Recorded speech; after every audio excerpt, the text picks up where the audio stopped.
2, 1. Counting the piece. Hey Leslie, why do you travel so much? I travel a lot because I enjoy learning about history from actually going to the places. I travel because I like to explore nature in other countries. I travel because I like to experience new things. I travel because I like meeting new people. Oh, I see. Yeah. But doesn't your mom complain that you're not saving enough money? Yeah, I have this philosophy that might not align with yours, but the Bible says to not worry about tomorrow. Okay. So, as long as my priorities are straight and I'm not like I have food in my house and I'm taking care of my responsibilities, then it's okay. Wow. What are your priorities? Living a simple life. Why do you want to live a simple life, not a complicated life like everyone else? Everyone else has a complicated life. Living a simple life just makes life easier. Like you're not holding to things. You keep only what you need. You don't need to be buying things every week aside from food. And even then, you should be eating at home, not eating out as much. Yeah, so simple food, simple life. That makes less stressful. So traveling so much instead of trying to save so much money for your future is part of living a simple life. Yeah, because you can save money for the whole of your life and never enjoy it, and then wait till you're 65, retired, and can't move to travel. I don't think that if I can do it now, it's actually traveling is not that expensive. Wow. So how many countries have you traveled so far? About 45. 45 countries? Yes. So you're trying to travel before you get old so that you can't travel anymore. Exactly. So I'm doing it now when I have the energy and the resources to do it, and I'm free. I can do it now. Why wait till I'm old and can't move? Because many people say, I don't have time now, so I'm going to travel when I have time after I retire, and you're doing exactly the opposite. Yes. So when I get old, I'm going to hopefully, well, who knows? Maybe I'll still be traveling. I don't know. But I like to do it. So what are the countries that you remember the most memorable ones? Actually, I don't have any one country that stands out. It's like every country is its own. In my head, every country has its own thing. Like it's it's not like every country that I've been to is special for its own reason. You know. But what was the So best country you've been to? there isn't one best country. So I guess you liked every single one of them. Yes, because when I go somewhere, I keep an open mind. I don't think, oh, it has to be like this or it has to be like that. Every experience is a great experience.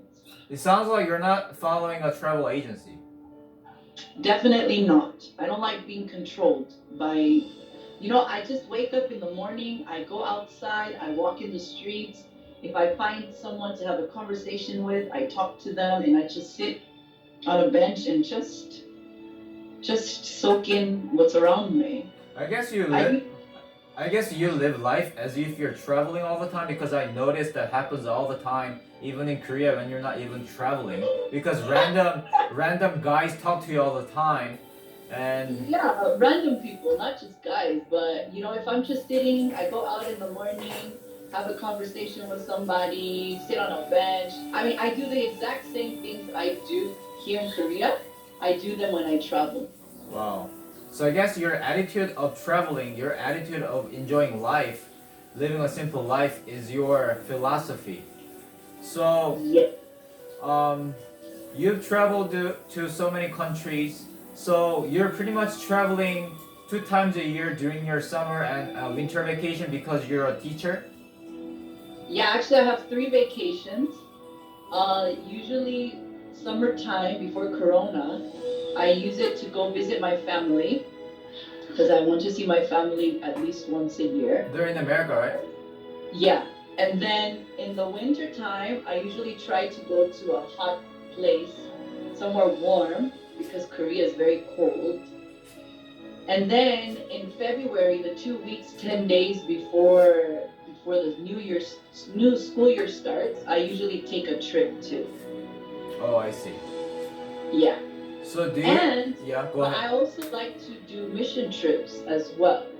Oh, I see. So that's another reason why I like traveling, to help people.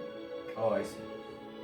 Yeah. So you work throughout the year and you take out your time for volunteer work. Does that make you more tired? No, why? I have all the energy in the world.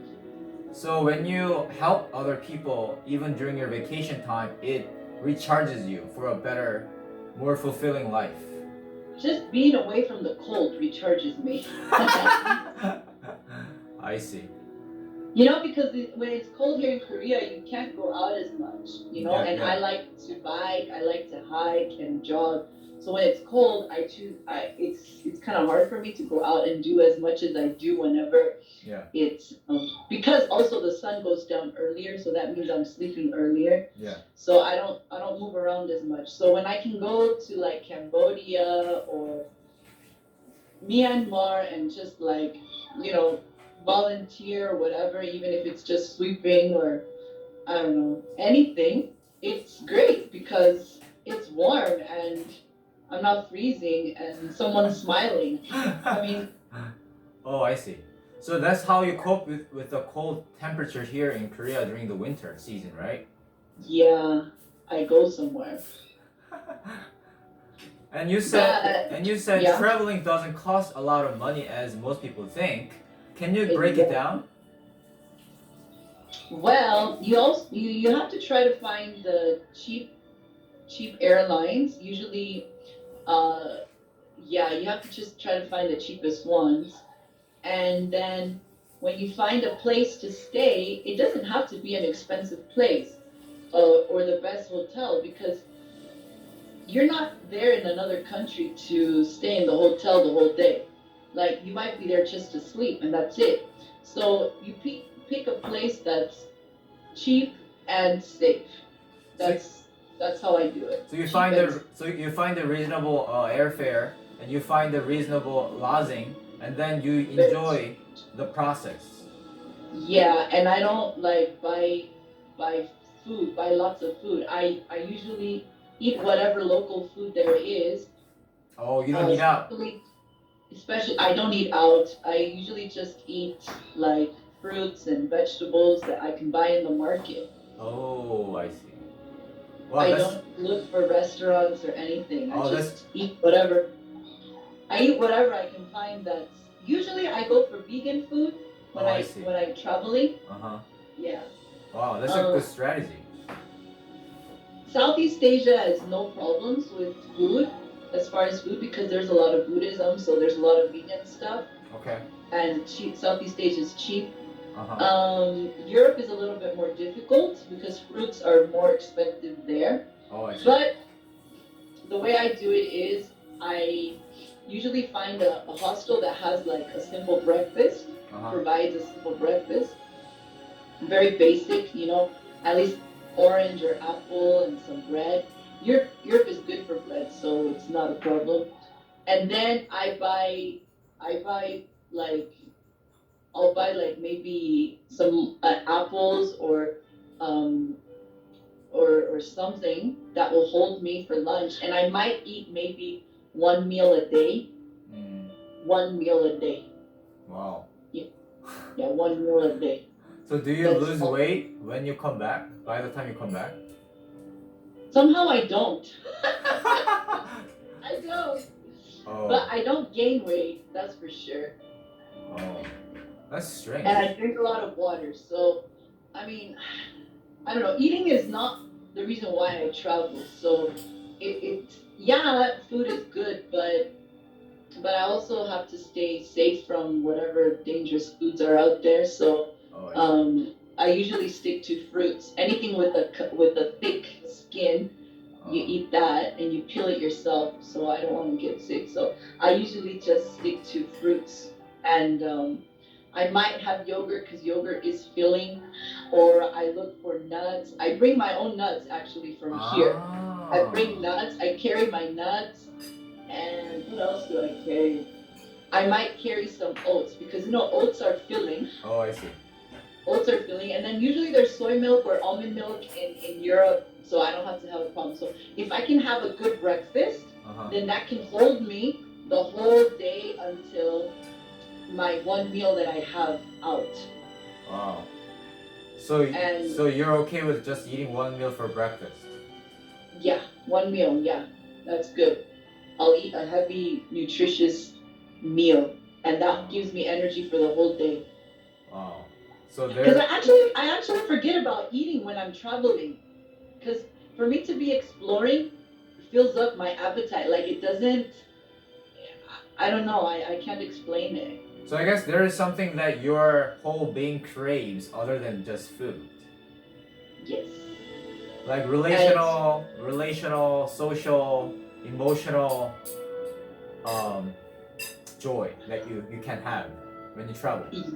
yeah, yeah, I get it from traveling and from exploring different places. Wow. So what are the countries that you've traveled so far? Can you tell us? I've traveled all over Asia, China, Japan, the Philippines, Indonesia, Australia, all of Southeast Asia, Hong Kong, Taiwan, Macau, Vietnam, Cambodia, Laos, Myanmar, Thailand.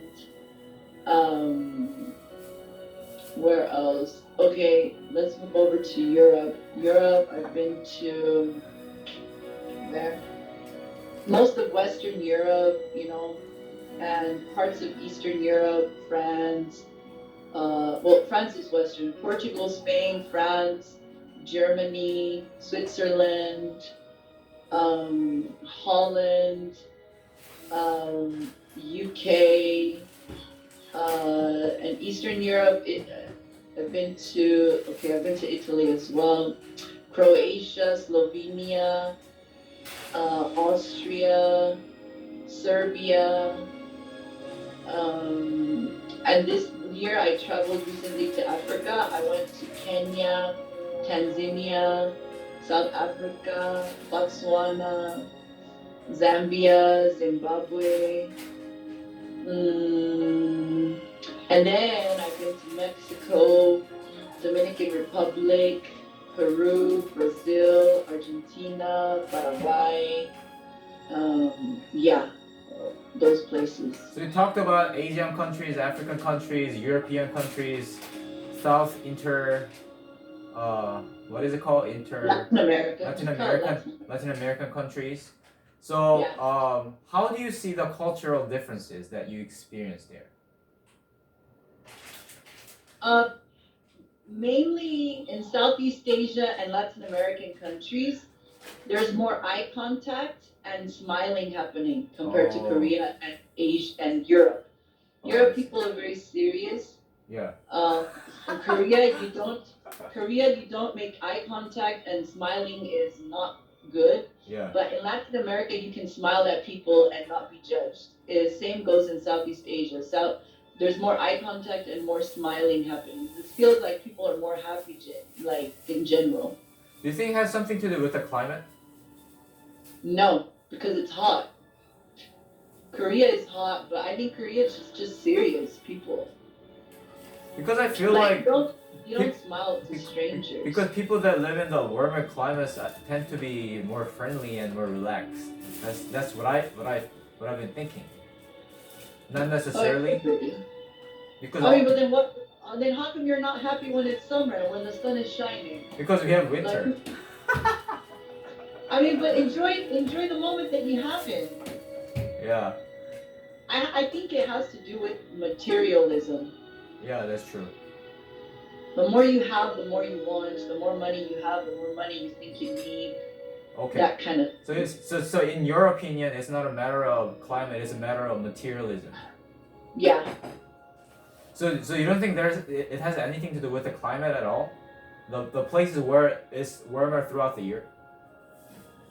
I mean, it could, but I mean, I'm happy in the winter here. But why can't people just smile? I know, but the thing is, you escape here. That's true.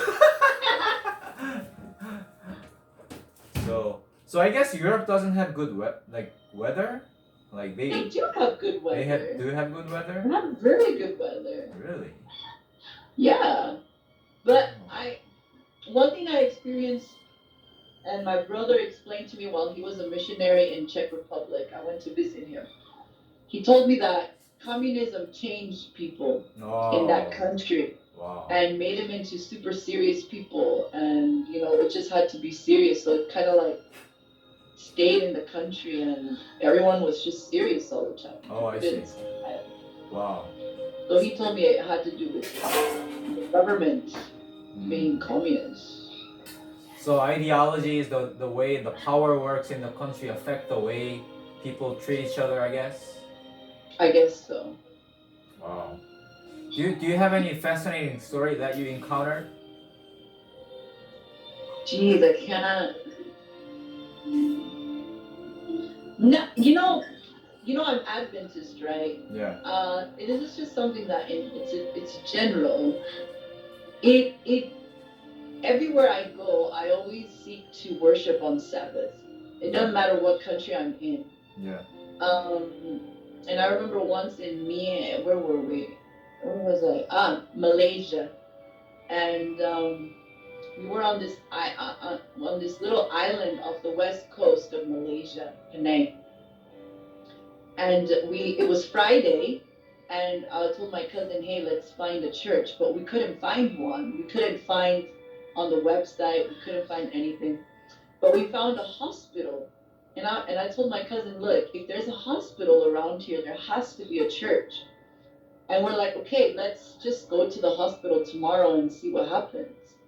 And we went to the hospital, and it just so happens to also be where the church is. And we worshiped there. And the people there were so friendly. They invited us to their house, and then they even offered to take us to our next destination, like to catch the train or the bus or whatever. And this has happened like everywhere that I've traveled. The Adventist family is a big family worldwide, and no matter what country you're in, it's something that makes you feel at home for just maybe the Sabbath. Yeah. But I find it like amazing.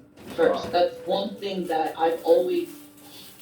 it always amazes me. Like we're singing hymns they're familiar with, and even though these people are strangers to you, you still feel welcomed. You still feel at home. You feel something familiar. And I've also wondered and thought how special we are to God, because no matter where we go, He has nature there to remind us of Him being our Creator.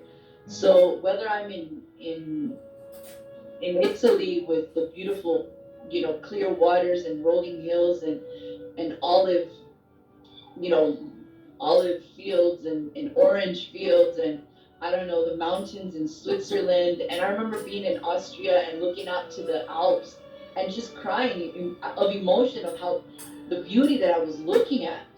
And it's just, it makes me, I don't know, it does something inside me that I worship a creator who doesn't just care about Korea and making sure Koreans have beautiful places to remind him of him being the creator. There's beautiful places all over the world to remind us.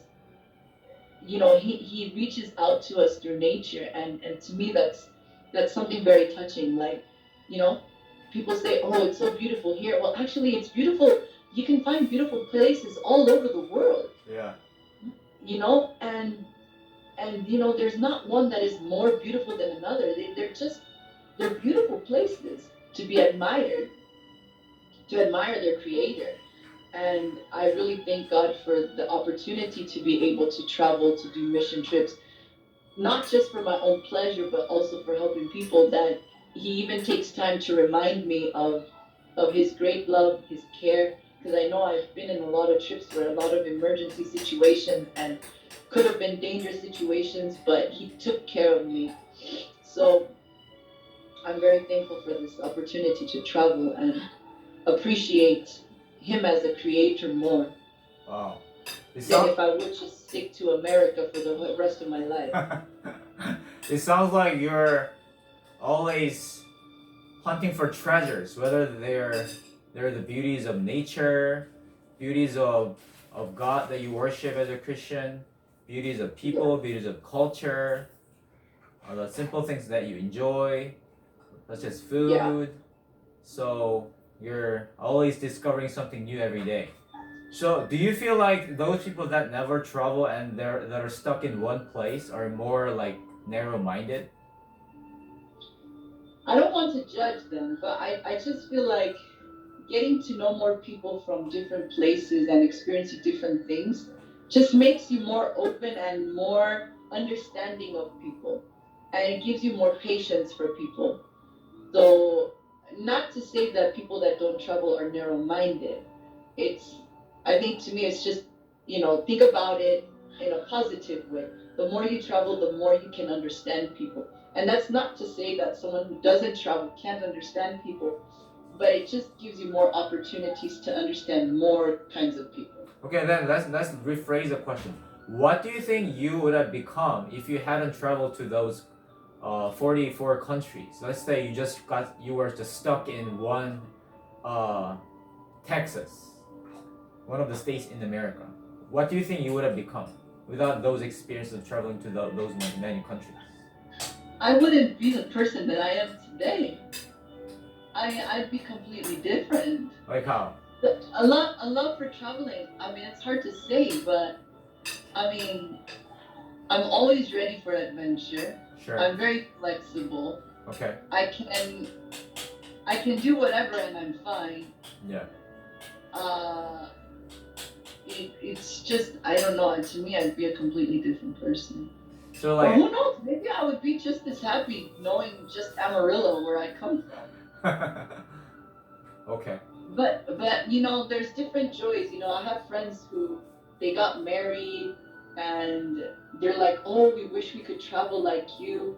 But then there's the other side of, well, but I don't have a family to call my own, like, you know, a husband and children. Yeah. And I'm like, well, I'm hoping to find somebody that I can do those things that I like doing with instead of just being tied down to one city and never moving. Did you hear that? So I think it's a good thing. It's an opportunity that God has given me, so I'm going to go ahead and take it. Sure. I guess If the day comes when He's like, okay, get married, and then I'm like, okay. Wow. But until then, I'll keep exploring. Sure. Yeah. It sounds like your next destination is a husband. Not really. Just saying. If Because a lot of my friends, If it works out. when I was a teenager, they're married and Yeah. have children, Yeah. and they can't travel. Oh, I see. So it's a huge advantage you've been enjoying as a single because you are able to travel more. Yeah, and imagine I'll be married and then traveling again when I'm older with someone. Yeah, It's a win-win. you'll probably have to find somebody that's like you that are not willing to travel. Maybe, I don't know. We'll see. I'm not worried about it. As long as I've already had my fill of travel. So if I don't get to travel anymore, then okay. But if I do, then great. I mean, I meant someone free spirited like you are. It'll be it would work so much better. Yeah, that would be nice. Yeah. But God knows best. Sure. I see. God So knows best. So you said you were able to find cheaper flight tickets. How do you find them? You go to local sites of that country and try to find that country's airline. And a lot of times they offer cheap flights. Yeah. So you just go to the website uh, of the country that you're going to travel to? Yeah. Really? I look for the country's airlines. Like let's say I'm going to Vietnam. I look for Vietnamese airlines and then I Oh. the flights. So usually they have everything in English. Yeah. The world operates in English, so it's good to know. It's a good language to know. Wow, I've never heard about that. Because most people Yeah. just go to like all these like big airline like websites where you can see everything. Yeah. Well, once you see everything, then you go to the country's airlines, and then you go directly to the airline site. So you compare both of them. Yeah. You have to compare. You can't just go with the first one you go for. So you can't say either one is always better than the other one. No, you have to compare. Wow. So, but how do you find the local websites though? You just type. Yeah, you just look up Vietnamese airlines, and then they come up. Oh, and you search and go in there. Yes. Oh, I see. Cool. So what are the? So I guess it's very interesting how the materialistic, plenties cannot generate happiness. It's pretty much the attitude that people have to one another. Yeah. You have to have a good positive attitude. Wow, it's crazy how so many wealthy country people commit so many suicides, but many poorer countries can be so much happier. Yeah, it's possible. I mean, they're happy, but of course, they also struggle. But it just seems like they're more resilient. Sure. Yeah. So I guess materialistic things cannot replace the inner strength that poor people may be able to develop without all those things. Yeah. So it takes experience, I guess, because even if you're rich or have everything that you need, you could still have a good attitude. I'm not saying that it's only the poor people that have good attitudes, Sure, sure.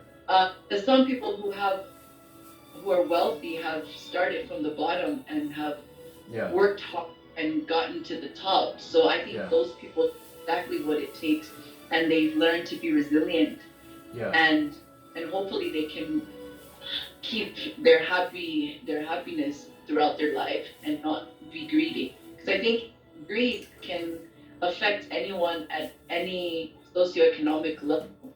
Wow. So have you ever seen anybody that are from a well-off country but that were still happy when you were traveling? I can't remember. I can't I remember. don't. No, I mean, Italians and Spaniards are usually tend to be more outgoing and happy, Sure. but other countries are more serious and stuff. Okay. So that's the only thing that I can remember that stands out. Sure. Spaniards and Italians are very free spirited, they'll look you in the eye, they'll laugh, they'll smile at you even if you're a stranger. Oh, I see. But other European countries, they're more reserved, not as outgoing. Wow.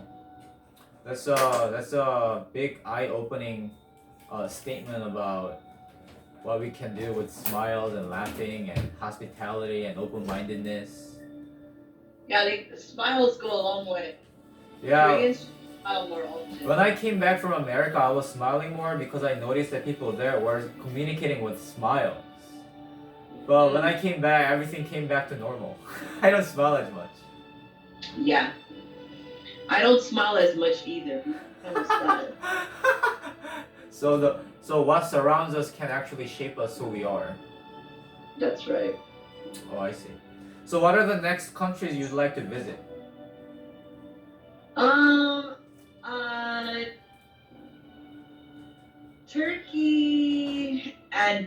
Greece and Morocco are the two or three countries that I want to go to, Uh-huh. and Jordan. Hmm. Yeah, those are three countries that I want to go to.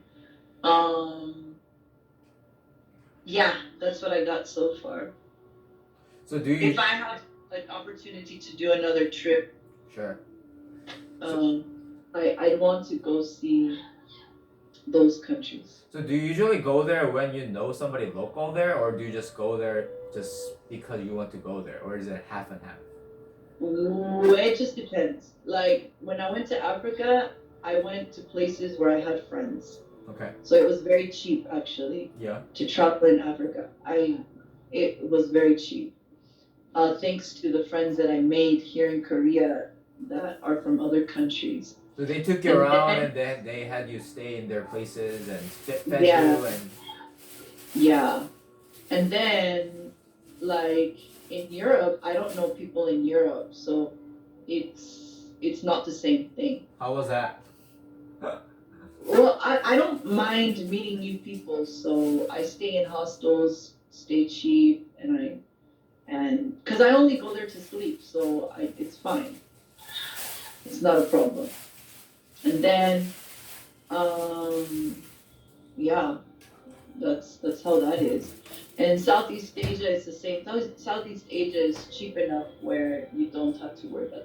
Oh, but I never travel alone. I always travel with people.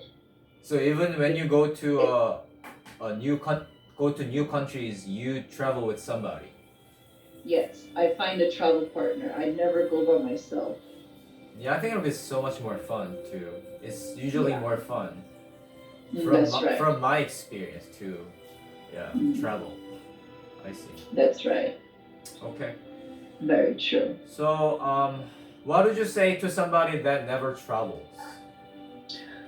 Travel. As a closing remark. Uh, all you have to do is like travel once to a country, Okay. and you won't regret it, and you'll keep doing it. Sure. Yeah. So try it. So try it. Definitely try it. But you still travel within Korea also, right? That's right. As much as I can. Wow. I just took a road trip like maybe 3 weeks ago to the Yosu area and took a group of friends and we did a road trip from Yosu all the way back up to through Jolanamdo and up to Daejeon and back up here. Wow. Yeah. So you try to travel every vacation that you have. Not, I just like to stay active. So if like people want to see something new and there's another friend that I can find that wants to see something new, then all right, let's go. Let's go somewhere. Yeah, I think that's a good attitude. Mm. I think if more people adopt traveling as often as you do, I think people will be less depressed and people will be more connected and they will be a lot more healthy. Yeah, definitely more connected to people because traveling connects you to people. Sure. And it just makes humans in general